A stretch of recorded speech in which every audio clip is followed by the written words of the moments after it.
하나님 말씀 보겠습니다. 하나님 말씀은 신약성경 사도행전 1장 1절로 5절까지입니다. 신약성경 187페이지 사도행전 1장 1절로 5절까지 봉독해 드리겠습니다. 데오빌로여, 내가 먼저 쓴 글에는 무릇 예수께서 행하시며 가르치시기를 시작하신부터 그가 택하신 사도들에게 성령으로 명하시고 승천하신 날까지의 일을 기록하였노라. 그가 고난받으신 후에 또한 그들에게 확실한 많은 증거로 친히 살아계심을 나타내사 40일 동안 그들에게 보이시며 하나님 나라의 일을 말씀하시니라. 사도와 함께 모이사 그들에게 분부하여 이르시되 예루살렘을 떠나지 말고 내게서 들은 바 아버지께서 약속하신 것을 기다리라. 요한은 물로 세례를 베풀었으나 너희는 몇 날이 못되어 성령으로 세례를 받으리라 하셨느니라. 아멘.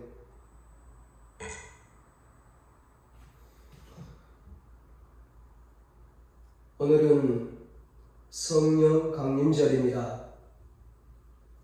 성령의 기름 부으심이 오늘 예배 가운데 충만하게 임하기를 주님의 이름으로 축원합니다. 오늘은 성령 충만하면 능력 있는 삶을 삽니다. 이런 제목으로 함께 은혜를 나누겠습니다. 성경을 보면 부활하신 예수님이 40일 동안 제자들에게 계속 나타나셨습니다. 한 10번 정도 나타나십니다. 왜 예수님은 십자가에 죽으시고 3일 만에 부활하셔서 한 번 나타나신 후에 곧바로 하늘나라로 승천하지 않으시고 40일 동안 이 땅에 계시면서 계속해서 제자들에게 나타나셨을까? 그 이유는 부활하신 예수님에 대한 확신을 주기 위해서입니다. 한 번만 나타나셨다면 내가 헛것을 봤나? 내가 너무 보고 싶어서 꿈에 나타나셨나? 이렇게 생각할 수 있습니다. 그래서 40일 동안 계속 나타나셔서 부활하신 예수님에 대한 확신을 주신 것입니다. 부활하여 살아계신 주님이 나와 함께 하신다는 확신을 주신 것이죠. 삶에 문제가 있고 어려움이 있고 경제적인 문제가 있고 질병으로 인해 고통받고 있고 수많은 문제가 있어도 지금 살아계신 주님이 계시기 때문에 나는 이길 수 있다. 이런 확신과 믿음과 소망을 주시기 위해 예수님께서 계속 나타나신 것입니다. 예수님께서 왜 40일 동안 계속 제자들에게 나타나셨을까? 또 한 가지 이유는 성령을 주시기 위해서입니다. 4절에 말씀합니다. 사도와 함께 모이사 그들에게 분부하여 이르시되 예루살렘을 떠나지 말고 내게서 들은 바 아버지께서 약속하신 것을 기다리라. 아멘. 하나님 아버지께서 약속하신 것은 무엇입니까? 바로 성령을 말합니다. 성령은 이미 구약에서부터 하나님께서 약속하신 것입니다. 구약 요엘서 2장 28절로 29절에 말씀합니다. 그 후에 내가 내 영을 만민에게 부어주리니 너희 자녀들이 장래일을 말할 것이며 너희 늙은이는 꿈을 꾸며 너희 젊은이는 이상을 볼 것이며 그때 내가 또 내 영을 남종과 여종에게 부어줄 것이며. 아멘. 예수님께서는 제자들에게 예루살렘을 떠나지 말고 아버지께서 약속하신 성령을 기다리라고 말씀하셨습니다. 예루살렘은 어떤 곳입니까? 예루살렘은 이스라엘의 수도이기도 하지만 예루살렘에는 무엇이 있습니까? 하나님의 성전이 있습니다. 그래서 하나님께서 성령을 예루살렘에 부어주시기를 원하시는 것입니다. 그래서 예루살렘을 떠나지 말라고 하신 것입니다. 그들에게는 성령이 필요했습니다. 약속하신 성령을 받지 않고는 아무리 부활하신 예수님을 보았어도 능력 있는 그리스도인으로서 살 수가 없습니다. 나를 살리는 힘은 나에게 있지 않습니다. 나 자신을 긍정적으로 생각하고 내가 자신감을 가진다면 내 인생이 달라질 수 있을까? 아닙니다. 인생을 변화시킬 수 있는 힘은 나에게 있지 않고 위로부터 부어지는 하나님의 능력에 있습니다. 그것이 성령입니다. 예수님의 십자가와 부활은 우리의 죄 문제를 해결했습니다. 우리의 원죄, 아담으로부터 물려받은 죄, 이 죄를 예수님의 십자가와 부활이 해결해 주셨습니다.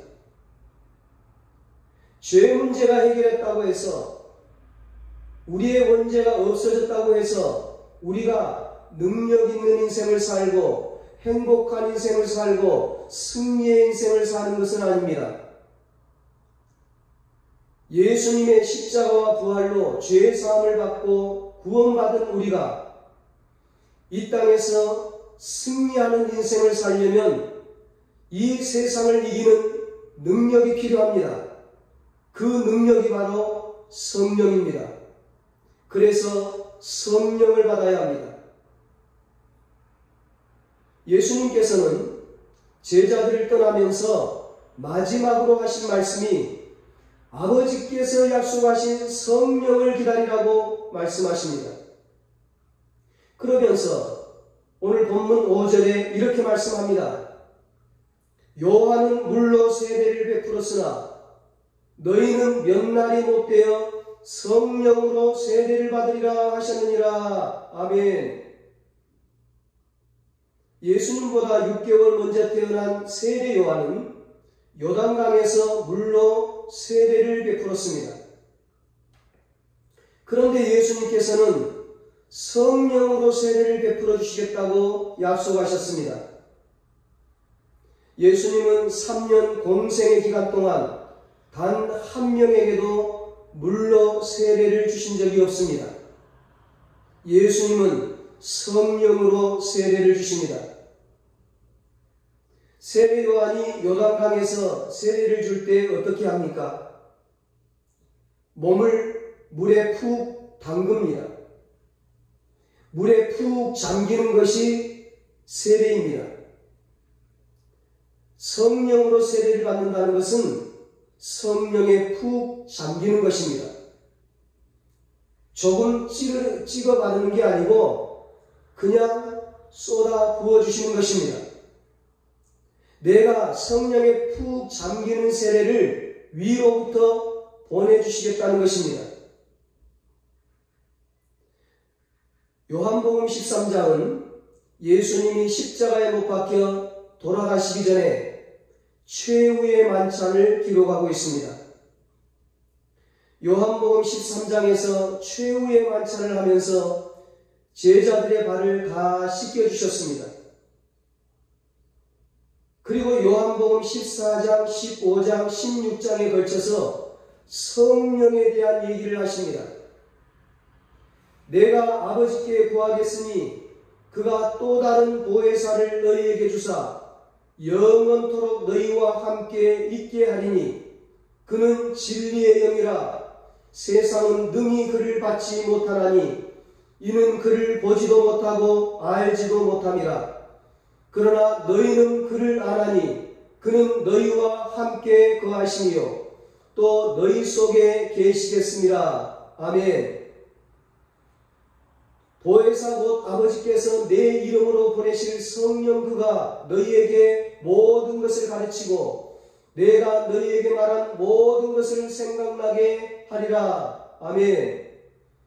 내가 아버지께로부터 너희에게 보낼 보혜사 곧 아버지께로부터 나오시는 진리의 성령이 오실 때에 그가 나를 증언하실 것이요.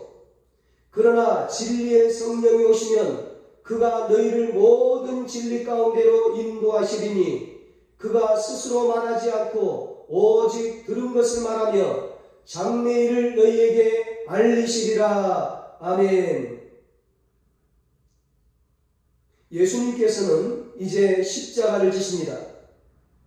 목요일 밤에 겟세마네 동산에서 기도하시다가 로마 군병들에 의해서 체포돼서 금요일에 십자가에 돌아가십니다. 예수님께서는 죽음 직전 십자가를 지시기 전 목요일에 최후의 만찬에서 제자들에게 요한복음 14장, 15장, 16장에 걸쳐서 성령에 대한 얘기만 쭉 하고 계십니다. 그리고 예수님께서는 내가 떠나가는 것이 너희들에게 훨씬 낫다고 말씀하십니다. 요한복음 16장 7절에 말씀합니다. 그러나 내가 너희에게 실상을 말하노니 내가 떠나가는 것이 너희에게 유익이라. 내가 떠나가지 아니하면 보혜사가 너희에게 오시지 아니할 것이요 가면 내가 그를 너희에게 보내리니. 아멘. 예수님께서는 예수님 자신이 떠나가도 보혜사 성령님이 오신다고 말씀합니다. 그 성령으로 인하여 예수님이 했던 일들을 너희들도 하게 될 것이고 심지어는 너희들은 나보다 더 큰 일도 한다. 그렇게 말씀하셨습니다. 요한복음 14장 12절에 말씀합니다. 내가 진실로 진실로 너희에게 이르노니 나를 믿는 자는 내가 하는 일을 그도 할 것이요 또한 그보다 큰 일도 하리니 이는 내가 아버지께로 감이라. 아멘. 예수님께서는 목요일에 체포되시기 직전에 제자들과 마지막 시간을 보내고 계십니다. 마지막 시간을 예수님께서 성령에 대한 얘기만 쭉 하고 계시는 것에 대해서 제자들은 이해할 수도 없고 그 의미를 알 수도 없었습니다. 예수님께서는 체포되시고 십자가에 못 박혀 죽으셨습니다. 그리고 십자가에 죽으시고 3일 만에 부활하셔서 다시 제자들에게 나타나셨습니다. 제자들이 얼마나 놀랐을까요? 얼마나 당황이 되었을까요? 부활하신 예수님은 하루도 아니고 40일 동안 계속 나타나셨습니다. 예수님은 직접 자신의 모습을 나타내 보이시면서 부활에 대한 확신을 주셨습니다. 부활하신 예수님은 십자가를 지시기 전에 죽기 전에 하셨던 그 성령에 대한 얘기를 또 꺼내셨습니다. 예루살렘을 떠나지 말고 아버지께서 약속하신 성령을 기다리라. 오늘 본문 4절에 말씀합니다. 성령은 하나님께서 마지막 시대에 부어주리라 약속하신 것입니다. 성령은 예수님께서 십자가를 지시기 전까지 아주 중요하게 강조하신 것입니다. 부활하시고 나타나신 예수님께서는 또 성령에 대해서 거듭 강조하십니다. 성령은 그만큼 중요한 것입니다. 성경을 누가 기록했습니까? 바로 성령께서 기록한 것입니다. 성령의 감동으로 기록되었습니다. 예수님이 어떻게 잉태되었습니까? 성령으로 잉태되었습니다. 성령은 초자연적인 역사를 하십니다. 사람의 생각과 이성을 뛰어넘어 역사하십니다. 여러분 안에 예수님이 들어와 계십니까? 예수님을 영접하셨습니까? 어떻게 예수님이 여러분 안에 들어갑니까? 어떻게 거듭납니까? 성령의 역사로 되는 것입니다. 하나님의 말씀을 들을 때 감동이 됩니까? 은혜가 됩니까? 누가 그렇게 하죠? 성령께서 하시는 것입니다. 성령이 계시지 않는다면 성경책은 한낱 역사책이나 소설책에 불과합니다. 성경을 아무리 읽어도 감동을 받지 않습니다. 변화되지 않습니다. 성령이 계시지 않는다면 설교를 들어도 인격 수양에 조금 도움은 될 뿐 영적으로는 전혀 도움이 되지 않습니다. 성령이 이만큼 중요한 것입니다. 그러므로 성령을 받아야 합니다. 성령을 환영하시고 성령을 사모하여 성령 충만해야 합니다. 세상 충만한 자는 죄의 충만일 뿐입니다. 예수를 믿어도 믿는 게 아닙니다. 우리에게는 하나님의 영, 예수의 영인 성령 충만해야 합니다. 성령 충만하면 어떻게 됩니까? 8절에 말씀합니다. 오직 성령이 너희에게 임하시면 너희가 권능을 받고 예루살렘과 온 유대와 사마리아와 땅끝까지 이르러 내 증인이 되리라 하시니라. 아멘. 성령이 임하시면 두 가지가 나타납니다. 첫째는 너희가 권능을 받고, 둘째는 예루살렘과 온 유대와 사마리아와 땅끝까지 이르러 내 증인이 되리라. 권능이란 단어는 헬라어로 두나미스입니다. 영어의 다이너마이트가 여기에서 나왔습니다. 다이너마이트는 모든 것을 부서뜨리는 엄청난 파괴력이 있습니다. 성령이 임하면 바위를 터뜨리고 산을 무너뜨리고 길이 없는 곳에 길이 납니다. 성령의 권능은 알코올 중독자를 치유하고 도박에 빠진 사람을 건져냅니다. 성령의 권능은 병든 자를 치유하고 우울에 빠진 자를 자유케 하고 깨어진 가정을 회복시키고 심지어 죽은 자도 살립니다. 성령의 능력은 두려움을 깨어버리고 절망을 희망으로 바꾸어주고 슬픔을 기쁨으로 바꾸어줍니다. 성령은 모든 고난을 이기는 힘을 줍니다. 성령은 모든 죄를 이기는 힘을 줍니다.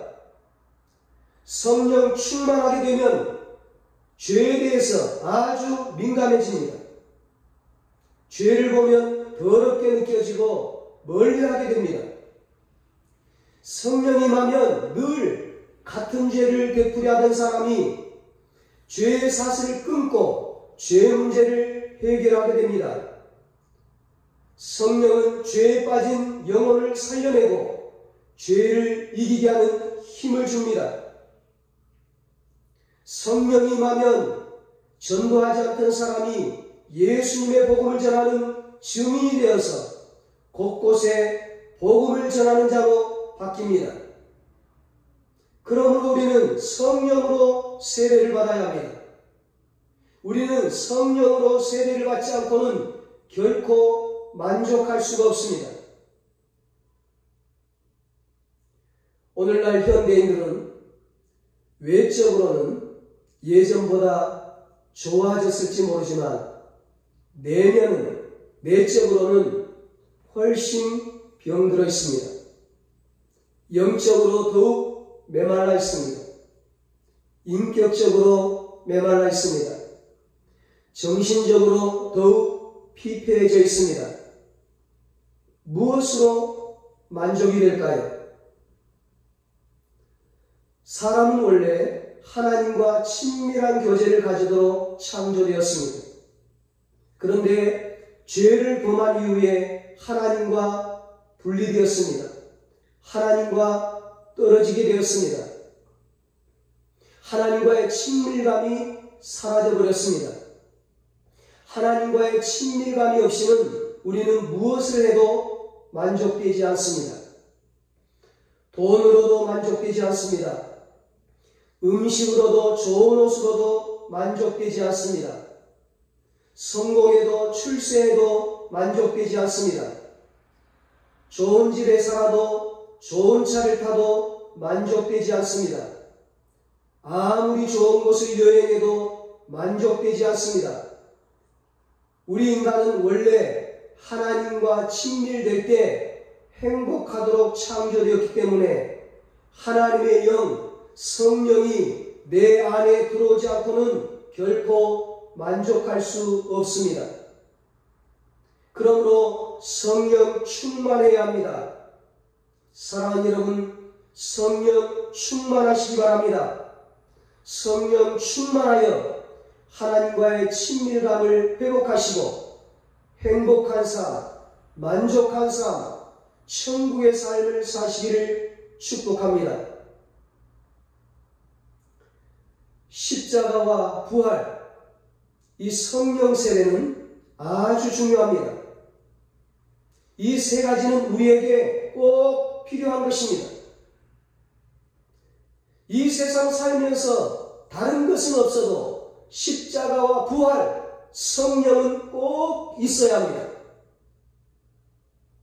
십자가와 부활은 우리를 구원하고 성령은 우리를 능력 있게 살아가도록 해주기 때문입니다.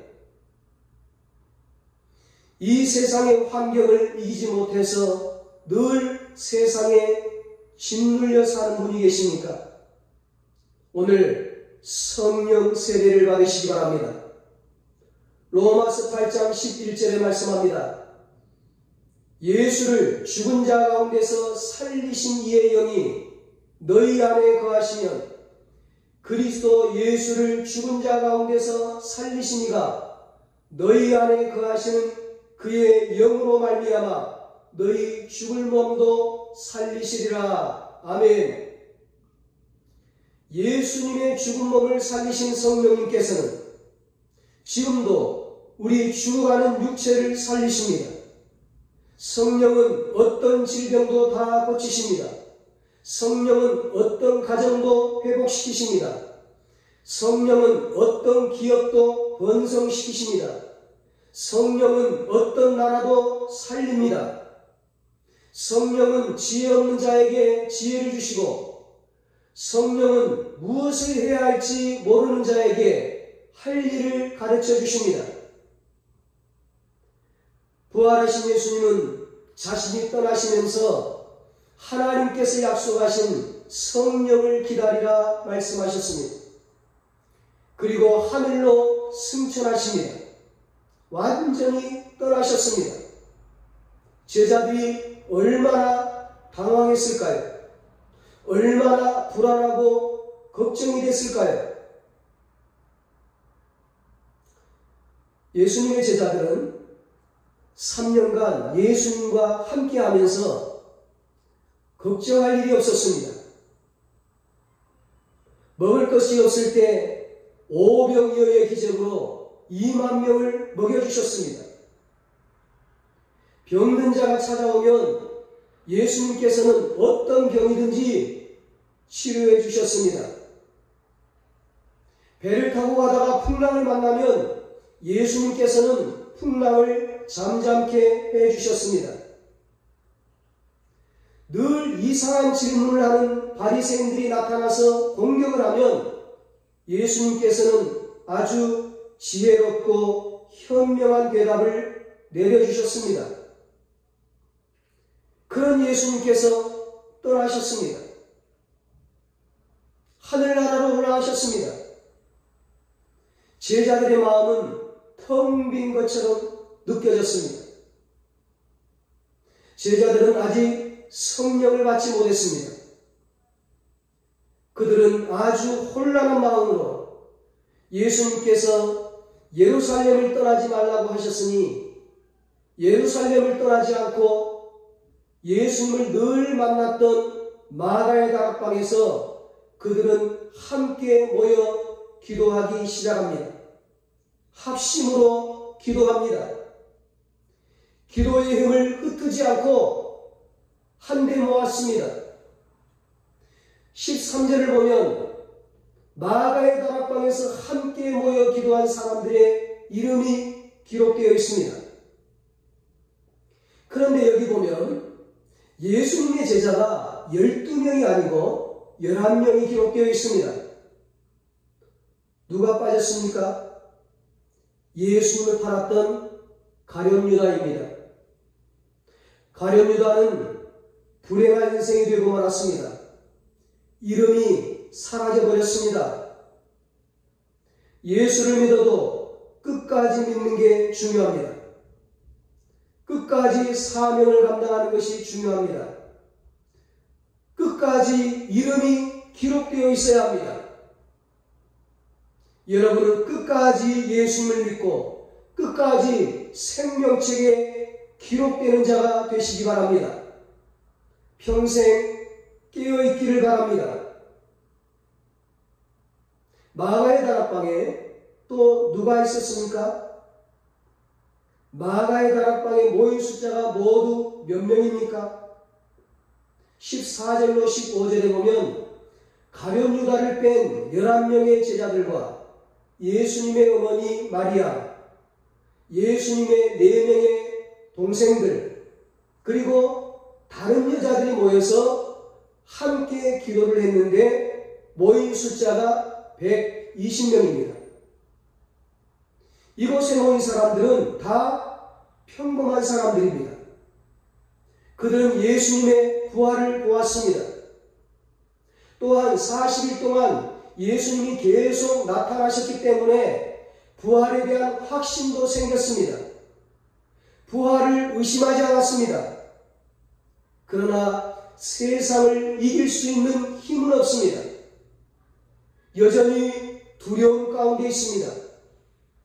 그들은 세상을 변화시키기는커녕 그저 하루하루 살아가기에도 버거운 자들이었습니다. 예수님에 대한 확신, 예수님의 부활에 대한 확신은 있었지만 여전히 초라한 제자였고 무능한 제자였고 무지한 제자였고 겁많은 제자들이었습니다.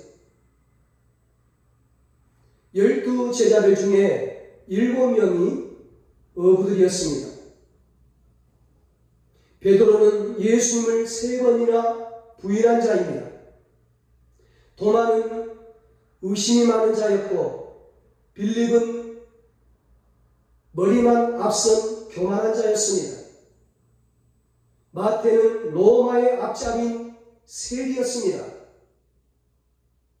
이들 중에 세상적으로 큰 인물이 될 만한 사람이 있습니까? 세상의 눈으로 보면 기대할 만한 자가 거의 없는 것 같습니다. 하지만 예수님은 이들에 대해 기대하시고 약속하신 성령을 기다리라 말씀하셨습니다. 이것이 우리에게는 큰 은혜가 되는 것입니다. 세상적으로 볼 때 내세울 게 없습니다. 돈도 없고 학력도 없습니다. 실력도 없고요. 건강도 없고 도와줄 사람도 없습니다. 제자들 역시 우리와 같이 아무것도 없는 자들이었습니다. 그러나 예수님께서는 제자들을 기대하셨습니다. 하나님은 오늘 저와 여러분을 기대하고 계십니다. 제자들이 성령 충만하자 모든 것이 달라졌습니다. 우리의 삶 역시 성령 충만하면 모든 것이 달라집니다. 하나님은 성령으로 충만한 자를 쓰십니다. 실력 있는 자를 쓰시는 것이 아닙니다. 유명한 자를 쓰시는 것이 아닙니다. 하나님께서는 성령 충만한 자, 하나님의 영, 예수의 영이 충만한 자를 쓰십니다. 하나님은 성령을 마지막 때에 부어주시기를 원하십니다. 하나님께서 약속하신 성령을 환영하고 사모하여 성령으로 세례를 받으시기 바랍니다. 어떻게 하면 성령으로 세례를 받을 수 있습니까? 14절에 말씀합니다. 여자들과 예수의 어머니 마리아와 예수의 아우들과 더불어 마음을 같이하여 오로지 기도에 힘쓰더라. 마음을 같이하여 오로지 기도에 힘쓰더라. 그렇습니다. 마음을 같이하여 오로지 기도에 힘쓰는 것입니다. 그것이 성령 세례를 받는 비결입니다. 이 오로지라는 말은 끊임없이 계속 그런 뜻입니다. 언제까지 기도해야 합니까? 성령이 임할 때까지 계속 끊임없이 계속 기도하는 것입니다. 이 마가의 다락방에서 성령이 임할 때까지 제자들은 예수의 어머니와 예수의 가족들과 동생들과 여인들과 제자들은 하루 이틀 3일 4일 성령이 임할 때까지 그곳을 떠나지 않고 마음을 같이하여 오로지 계속 끊임없이 기도했습니다. 그리고 마침내 사도행전 2장에 오로지 기도하는 그들에게, 합심하여 기도하는 그들에게 성령이 임했습니다. 성령의 권능을 받은 그들은 담대하고 능력 있는 삶을 살았습니다. 성령 충만한 그들은 예수님의 말씀대로, 예수님의 예언대로, 예수님의 약속대로 예수님과 같은 일을 하게 되었고, 예수님보다 더 큰 일인 세계 복음화에 위대하게 쓰임받게 되었습니다. 사랑하는 여러분, 하나님은 우리가 능력 있는 삶을 살기를 원하십니다. 승리의 삶을 살고 행복한 삶을 살고 위대한 삶을 살기를 원하십니다. 어떻게 위대한 삶을 살 수 있습니까? 스가랴 4장 6절에 말씀합니다. 이는 힘으로 되지 아니하며 능으로 되지 아니하고 오직 나의 영으로 되느니라. 이는 힘으로 되지 아니하며 능으로 되지 아니하고 인간의 힘으로 능으로 되지 아니하고 오직 나의 영으로 성령으로 되느니라. 고린도전서 12장 3절에도 말씀합니다. 또 성령으로 아니하고는 누구든지 예수를 주시라 할 수 없느니라. 아멘. 그렇습니다. 오직 성령으로만 위대한 삶을 살 수 있습니다. 오직 성령으로만 예수를 믿을 수 있고, 오직 성령으로만 그리스도인으로서 예수의 제자로서 위대한 삶을 살 수 있습니다. 성령 세례를 받으면, 성령의 권능을 받으면, 성령 충만하면 세상을 변화시키는 능력 있는 삶을 살고, 행복한 삶을 살고, 만족한 삶을 살고, 승리의 삶을 살 수 있습니다. 우리 모두 성령 충만함으로 이런 능력 있는 삶을 살게 되시기를 예수님의 이름으로 축원합니다. 기도하겠습니다. 하나님 아버지, 예수님의 십자가와 부활로 우리의 죄를 사해 주시고 우리를 구원해 주시니 감사합니다. 우리를 하나님의 자녀로 삼아주시니 감사합니다. 이제 하나님의 자녀로서 예수의 제자로서 능력 있는 삶을 살아갈 수 있도록 우리에게 성령의 권능을 부어 주시옵소서. 성령 충만하게 하여 주시옵소서. 그래서 세상을 변화시키는 위대한 삶을 살게 하여 주시옵소서. 하나님께 쓰임받는 삶을 살게 하여 주시옵소서. 행복한 삶, 만족한 삶, 승리의 삶을 살게 하여 주시옵소서. 이제는 우리 주 예수 그리스도의 무한하신 은혜와 하나님 아버지의 사랑하심과 성령님의 위로하시고 교통하심이 성령으로 세례를 받고 성령의 권능을 받아 성령 충만하여 능력 있는 삶을 살고 위대한 삶을 살고 행복한 삶을 살고 승리의 삶을 살고 하나님께 쓰임받는 삶을 살기로 다짐하는 사랑하는 모든 성도들과 저들의 가정과 자녀들과 사업과 직장 위에 이 나라 이 민족 위에 이제로부터 영원토록 함께 있을지어다. 아멘.